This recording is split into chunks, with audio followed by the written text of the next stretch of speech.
Usa ka babae nga hilig og birada ang girescue karon sa mga silingan human matod pa nga nabali ang bulanghoy nga iyang gidulaan sulod sa iyang pagatawgon natog langob. Ania ang report. Kunaro ko si lalom ang bulanghoy ana ma'am? Naag yun. Huwag sa matangtang. O naagit na gitistingan og kuha sa manabang? Di makuha gyud dili. Pero dili katakuha. So mo ni mga igala ang bulanghoy na si lalom aning kuan nga kalingawan unta aning babae. Iyang gibutang siyang langob, so mo ni nga dili na makuha kay nabali di ay. So ma'am, nabay mga laki dire ato na siguro ning ipahatod sa ospital. Laki ba pahatod sa ospital? Laki pa niyog. Laki pa niyog. Para matabangan.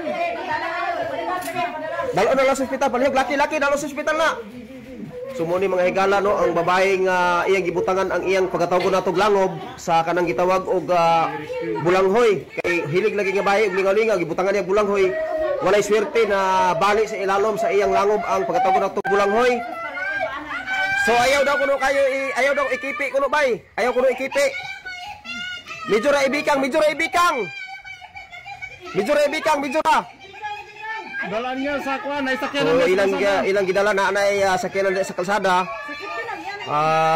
Sakyanan sa barangay aron nga pagkuha sa iya, aron nga madala nato siya sa balay tambalanan ang usa ka babae nga matud pa misulay pagsuksok sa gitawag og bulanghoy kun kamuting kahoy sa iyang pagkatawgon natog bangag siyang langob.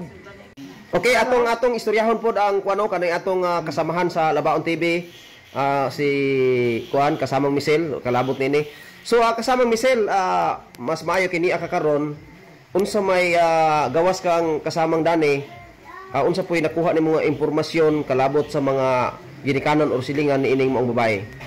Sa ako nakuha nga impormasyon sir kay mo lagi daw to iyang hindi ko nan iyang langob pagtagon na natog langob daw para nga lagi okay.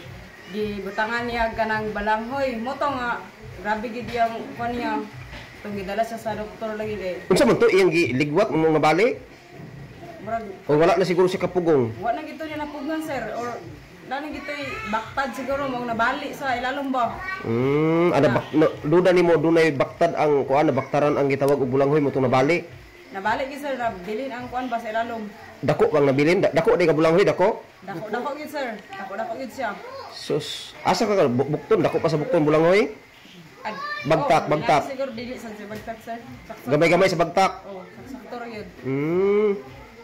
So unsa may mga masulti nimo sa mga babae nga sama nimo kalabot nimo ang hitabua? Masulti lang nako sir no nga kato yang gibuhat dili gito nato angay